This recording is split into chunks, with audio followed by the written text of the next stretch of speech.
Good morning student, class 7th। आज हम पढ़ेंगे व्याकरण।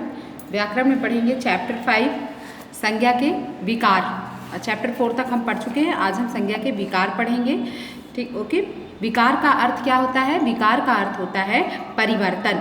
तो संज्ञा एक विकारी शब्द है और संज्ञा में 3 तरह से परिवर्तन होते हैं। जैसे लड़की सो रही है, तो या तो लिंग के कारण परिवर्तन होता है, या वचन के कारण होता है, या कारक के कारण होता है। तो जैसे लड़का सो रहा है, वचन में अगर बदलेंगे तो लड़कियां सो रही हैं, और कारक लड़कियों को सोने दो। इस तरह परिवर्तन आ जाता है। तो जैसे देखिए चित्र बना हुआ है, और कमल और उसके दादाजी ने टीवी पर मैच देखा। इधर कमल की बहन अंशु दादी जी के साथ रसोई घर में कुछ काम कर रही है। ऊपर के वाक्यों में कमल और दादाजी संज्ञा शब्द पुरुष जाति का बोध करा रहे हैं, जबकि अंशु और दादी जी स्त्री जाति का बोध करा रहे हैं, है ना। तो ये स्त्री हो गए दादी, और उसकी बहन जो है कमल की क्या कहलाए? स्त्री जाति का बोध करा रहे हैं, और कमल और उसके दादाजी पुरुष जाति का बोध करा रहे हैं। हिंदी भाषा में लिंग का अर्थ है चिन्ह। इन्हीं चिन्हों से किसी शब्द के पुरुष अथवा स्त्री होने जाति के होने का पता चलता है। अर्थात जिन संज्ञा शब्दों से स्त्री जाति का बोध होता है उन्हें स्त्रीलिंग, तथा जिनसे पुरुष जाति का बोध होता है उन्हें पुल्लिंग कहते हैं। ठीक है, अंडरलाइन कर लीजिए। जिन संज्ञा शब्दों से स्त्री जाति का बोध होता है उन्हें स्त्रीलिंग, तथा जिनसे पुरुष जाति का बोध होता है उन्हें पुल्लिंग कहते हैं। तो लिंग के भेद, लिंग जो है कितने प्रकार के होते हैं? हिंदी व्याकरण में लिंग 2 प्रकार के होते हैं, पुल्लिंग और स्त्रीलिंग। तो पुल्लिंग शब्द के जिस रूप से उसके पुरुष जाति का, अंडरलाइन कर लीजिए, शब्द के जिस रूप से उसके पुरुष जाति होने का बोध होता है उसे पुल्लिंग कहते हैं। जैसे ऊंट, जाट, नर, प्रिय, लड़का आदि। स्त्रीलिंग शब्द के जिस रूप से उसके स्त्री जाति होने का बोध होता है उसे स्त्रीलिंग कहते हैं। ठीक है, अंडरलाइन कर लीजिए। जैसे ऊँटनी, जाटनी, नारी, प्रिया, लड़की आदि। इसके बाद है लिंग निर्धारण।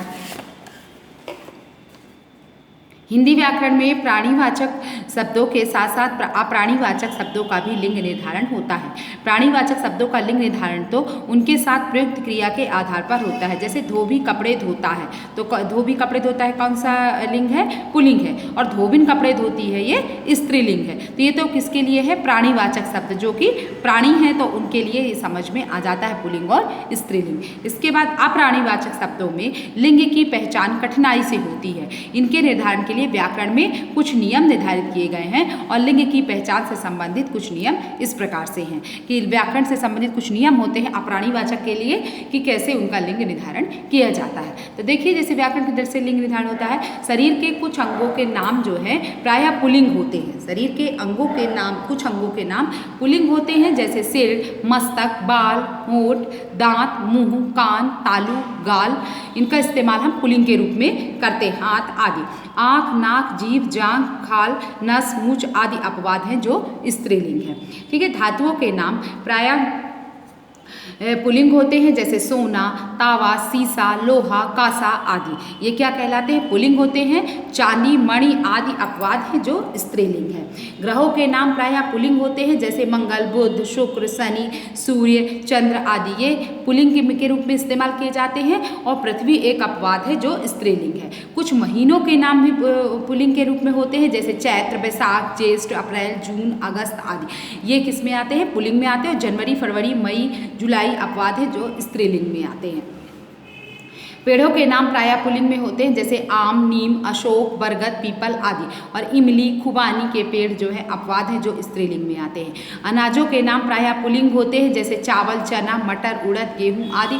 और ज्वार अपवाद है जो स्त्रीलिंग में आता है। नक्षत्रों तथा तिथियों के नाम प्रायः स्त्रीलिंग में आते हैं, जैसे भरणी, रोहिणी, कृतिका, प्रथमा, द्वितीया, तृतीया आदि। ये क्या है? नक्षत्र और तिथि के नाम किस में आते हैं? स्त्रीलिंग में आते हैं। और भाषा, बोली तथा लिपि के नाम प्रायः स्त्रीलिंग होते हैं, जैसे तमिल, मराठी, हिंदी, भोजपुरी, राजस्थानी, अवधी, देवनागरी, रोमन, गुरुमुखी आदि। ये भी जो है स्त्रीलिंग में आते हैं। नदियों के नाम प्रायः स्त्रीलिंग होते हैं, जैसे गंगा, यमुना, कृष्णा, कावेरी, गोदावरी आदि। ये स्त्रीलिंग होते हैं। और ब्रह्मपुत्र और सिंधु जो है अपवाद है जो पुल्लिंग है। जिन शब्दों के अंत में ता, आई, नी, आवट या आस आते हैं वे अधिकांशतः स्त्रीलिंग होते हैं, जैसे सभ्यता, ममता, चढ़ाई, पढ़ाई, करनी, चटनी, बनावट, सजावट, बुनावट, गरिमा, महिमा, प्यास आदि। तो अगर जिनमें ताल हो या आई हो या नी, आवट या और आस आते हैं तो उन्हें हम क्या कहते हैं, स्त्रीलिंग कहते हैं। ठीक है, पुल्लिंग से स्त्रीलिंग बनाने के नियम। किस तरह पुल्लिंग से स्त्रीलिंग बनाया जाता है, इसके नियम देखिए। पुल्लिंग शब्दों के अंतिम आ और छोटा आ और बड़ा आ को ई में बदलकर स्त्रीलिंग बनाया जाता है। जैसे पुत्र का क्या हो गया, पुत्री, हिरण का हिरणी, बेटा का बेटी, बकरा का बकरी, पुल्लिंग देव का देवी, पहाड़ का पहाड़ी। इस तरह जो है स्त्रीलिंग बना लिया जाता है। इसके बाद आते हैं पुल्लिंग शब्दों के अंतिम आ को बड़ा आ में बदलकर स्त्रीलिंग बनाया जाता है। जैसे माननीय को माननीया कर दिया तो स्त्रीलिंग हो गया। शिव को शिवा, आचार्य को आचार्या, भवदीय को भवदीया, मूर्ख को मूर्खा, शिष्य को शिष्या। इस तरह पुल्लिंग शब्दों के अंत में नी जोड़कर स्त्रीलिंग बनाया जाता है। राजपूत तो स्त्रीलिंग क्या हो गया, राजपूतानी। सिंह सिंहनी, भील भीलनी, ऊंट ऊंटनी, मजदूर मजदूरनी, जादूगर जादूगरनी। इसी तरह पुल्लिंग शब्दों के अंतिम बड़ा आ को ईया में बदलकर स्त्रीलिंग बनाया जाता है। बड़ा आ को ईया में बदल दो। जैसे बेटा है तो बिटिया, लोटा है तो लुटिया, गुड्डा है तो गुड़िया, बूढ़ा है तो बुढ़िया, चूहा है तो चूहिया, बाघ है तो बगिया। इस तरह पुल्लिंग शब्दों के अंत में आनी या आणी जोड़कर स्त्रीलिंग बनाया जाता है। जैसे मुगल मुगलानी, राजपूत राजपूतानी, रुद्र रुद्राणी, नौकर नौकरानी, छत्री छत्राणी, मेहतर मेहतरानी। पुल्लिंग शब्दों के अंत में इन जोड़कर भी स्त्रीलिंग बनाया जाता है। जैसे सुनार का सुनारिन, नाग का नागिन, पाप का पापिन, लुहार का लुहारिन, जुलाहा का जुलाहिन, पुजारी का पुजारिन, नाई का नाइन, ग्वाला का ग्वालिन, कहार का कहारिन। इस तरह पुल्लिंग शब्दों के अंत में आइन जोड़कर स्त्रीलिंग बनाया जाता है। जैसे हलवाई का हलवाइन, ठाकुर का ठाकुराइन, लाला का ललाइन, ओझा का ओझाइन, चौधरी का चौधराइन, गुरु का गुरुआइन। इसी तरह जो है पुल्लिंग शब्दों के अंतिम अक को ईका में बदलकर स्त्रीलिंग बनाया जाता है। जैसे बालक तो बालिका, पाठक पाठिका, ईका आ गया ना, पाठिका, धावक धाविका, ईका आया, सेवक सेविका, निवेदक निवेदिका, शिक्षक शिक्षिका। इस तरह ईका जोड़ करके स्त्रीलिंग बनाया जाता है। मान को मति और वान को वती में बदलकर स्त्रीलिंग बनाया जाता है। जैसे श्रीमान श्रीमती, ज्ञानवान ज्ञानवती, पुत्रवान पुत्रवती, धनवान धनवती, बलवान बलवती, गुणवान गुणवती, भाग्यवान भाग्यवती, बुद्धिमान बुद्धिमती, रूपवान रूपवती।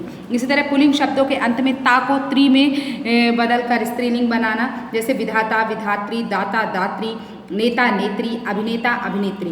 नित्य पुल्लिंग शब्दों में मादा शब्द जोड़कर भी स्त्रीलिंग बनाया जाता है। जैसे पक्षी मादा पक्षी, खरगोश मादा खरगोश, मच्छर मादा मच्छर, कौवा मादा कौवा, चीता मादा चीता, गेड़ा मादा गेड़ा, बिच्छू मादा बिच्छू, भेड़िया मादा भेड़िया, भालू मादा भालू। नित्य स्त्रीलिंग शब्दों में नर जोड़कर भी पुल्लिंग बनाया जाता है। जैसे नर चिड़िया चिड़िया, नर कोयल कोयल, नर झील चील चील, नर मक्खी मक्खी, नर मधुमक्खी मधुमक्खी, और नर छिपकली छिपकली, नर चींटी चींटी, नर मैना मैना और नर तितली तितली। इसी तरह देखिए वचन, अब हम पाते हैं वचन में। चित्रों को देखिए, उनके नीचे दिए गए वाक्यों को पढ़िए। तो जैसे दिया है, पेड़ पर एक चिड़िया बैठी है और पेड़ पर 3 चिड़िया बैठी हैं। तो बताइए, एक चिड़िया बैठी है मतलब ये एक वचन का यहाँ बोध हो रहा है, और 3 चिड़िया बैठी है यहाँ पर बहुवचन का बोध हो रहा है। लड़का पढ़ रहा है। इन वाक्यों में चिड़िया और लड़का शब्द उनके संख्या में एक होने तथा चिड़िया और लड़के शब्द उनके शब्द में एक से अधिक होने का बोध करा रहे हैं। यहाँ पर लड़का है, एक लड़का है, यहाँ पर लड़के कर दिया मतलब बहुत सारे लड़के हैं। तो ये वचन हो गया। इस प्रकार अंडरलाइन कर लीजिए, शब्द के जिस रूप से उसके एक या अनेक होने का बोध हो उसे वचन कहते हैं। तो हिंदी वचन के भेद, हिंदी वचन व्याकरण में वचन के 2 भेद होते हैं। वचन के 2 भेद, एक वचन और बहुवचन। तो एक वचन किसे कहते हैं? शब्द का वह रूप जिससे संख्या में एक होने का बोध हो उसे एक वचन कहते हैं। जैसे गाय चरती है, लड़का पढ़ रहा है, घोड़ा दौड़ रहा है। तो यहाँ पर ये कौन सा वचन है? एक वचन है। इसी तरह बहुवचन, शब्द का वह रूप जिसमें उसके संख्या में एक से अधिक होने का बोध हो उसे बहुवचन कहते हैं। जैसे गायें चर रही हैं, लड़के पढ़ रहे हैं, घोड़े दौड़ रहे हैं। वचन की पहचान, सामान्यतः शब्दों की रूप रचना से ही उसके एक वचन अथवा बहुवचन होने का पता चलता है, परंतु कुछ शब्द ऐसे भी होते हैं जिनकी रूप रचना एक वचन और बहुवचन दोनों में एक समान रहती है। ऐसे शब्दों में वचन की पहचान वाक्यों में प्रयोग करने पर होती है। इन शब्दों के वचन का निर्धारण निम्नलिखित नियमों की सहायता से होता है। संज्ञा की रूप रचना द्वारा, संज्ञा की रूप रचना से वचन की पहचान सरलता से की जाती है। जैसे बच्चा खेल रहा है, बच्चे खेल रहे हैं, पुस्तक मेज पर रखी है, पुस्तकें मेज पर रखी है। इन वाक्यों में बच्चा तथा पुस्तक से एक वचन और बच्चे तथा पुस्तकें से बहुवचन का बोध हो रहा है ना। बच्चे और पुस्तकें से किसका बोध हो रहा है? बहुवचन से। और बच्चा और पुस्तक से एक वचन का बोध हो रहा है। सर्वनाम की रूप रचना द्वारा, सर्वनाम एक विकारी शब्द है और इसकी रूप रचना के द्वारा वचन की पहचान आसानी से की जा सकती है। देखिए कैसे किया, जैसे वह बाजार गया, मतलब कौन सा वचन है? एक वचन है। और मैं आम खा रहा हूँ, कौन सा वचन है? एक वचन है। और इस तरह सर्वनाम वे, तो वे बाजार गए, मतलब बहुत सारे लोग बाजार गए। हम आम खा रहे हैं, मतलब हम बहुत सारे लोग हैं जो कि आम खा रहे हैं। इन वाक्यों में वह तथा में से एक वचन और वे तथा हम से बहुवचन का बोध हो रहा है। क्रिया की रूप रचना द्वारा किस तरह किया जाता है? क्रिया एक विकारी शब्द है जिसकी रूप रचना के द्वारा वचन की पहचान की जा सकती है। जैसे फूल खिला है, हाथी आ रहा है, तो फूल खिले हैं, इसके खिले हैं, इसको ये क्रिया है, तो खिला को क्या कर दिए? खिले कह दिए, तो ये समझ में आ गया कि ये बहुवचन है। हाथी आ रहा है, तो हाथी आ रहे हैं, मतलब बहुत सारे हाथी आ रहे हैं। तो क्रिया में परिवर्तन करके भी वचन बदला जाता है। संज्ञा शब्दों में वचन परिवर्तन के कुछ नियम इस प्रकार है। कैसे वचन परिवर्तन करना है इसके बारे में देखिए, इस तरह बदला जाता है वचन। एक आकारांत स्त्रीलिंग शब्दों में आ को ए में बदल कर, है ना। तो दावत दावतें, साइकिल साइकिलें, गेंद गेंदे, राह राहें, आँख आँखें, बहन बहनें, भैंस भैंसें, आदत आदतें, दुकान दुकानें। इस तरह जो है ए लगा करके बदल दिया जाता है। आकारांत स्त्री शब्दों में आ को आय में बदल कर सभा सभाएं, गायिका गायिकाएं, लेखिका लेखिकाएं, विधवा विधवाएं, कन्या कन्याएं, योजना योजनाएं, कविता कविताएं, शाखा शाखाएं, अध्यापिका अध्यापिकाएं। इसी तरह इकारांत स्त्रीलिंग शब्दों के अंत में या जोड़कर किया जाता है।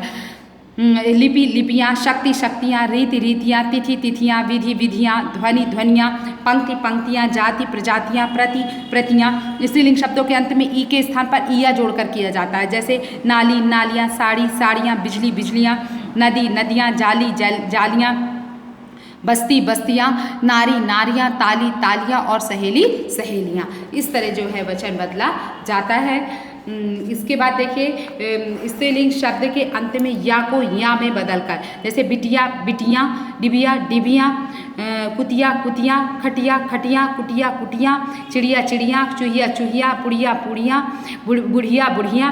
एक वचन शब्दों में जन गण वर्ग और वृंद जोड़कर किया जाता है। जैसे गुरु गुरुजन, शिक्षक शिक्षक वर्ग, मुनि मुनिजन, पक्षी पक्षी वृंद, अध्यापक अध्यापक वर्ग, मजदूर मजदूर वर्ग, अतिथि अतिथिगण, नेता नेतागण, श्रोता श्रोतागण। और इस तरह जो है गण और जन और वृंग वृंद, वर्ग और वृंद लगा करके जो है वचन परिवर्तित किया जाता है। आदरणीय व्यक्ति के साथ सदैव एक वचन के स्थान पर बहुवचन का प्रयोग होता है। जैसे माताजी खाना बना रही हैं, तो माताजी खाना बना रही है नहीं होगा, मतलब कि आदरणीय शब्द है, माताजी लगा हुआ है तो क्या होगा? खाना बना रही हैं। माताजी खाना बना रही हैं, तो ये क्या हुआ? माताजी खाना बना रही हैं तो बहुवचन है, और माताजी खाना बना रही हैं एक वचन है, ये अशुद्ध वाक्य है। और माताजी खाना बना रही हैं क्या है?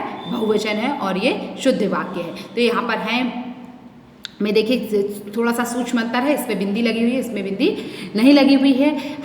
मतलब कि आप जो है अमानवीय शब्द है, मतलब कि आप उनका मान नहीं कर रहे हैं, आदरणीय सूचक नहीं है, अशुद्ध वाक्य है। और हैं बोल देते हैं तो ये शुद्ध वाक्य है, मतलब आदर सूचक है।